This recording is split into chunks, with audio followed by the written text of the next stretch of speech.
बुद्धाच्या धम्मामध्ये समतेचं पीक येत, बुद्धाच्या धम्मामध्ये समतेचं पीक येत.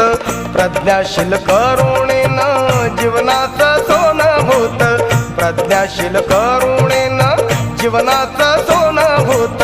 बुद्धाच्या धम्मामध्ये समतेचं पीक येत, बुद्धाच्या धम्मामध्ये समतेचं पीक येत.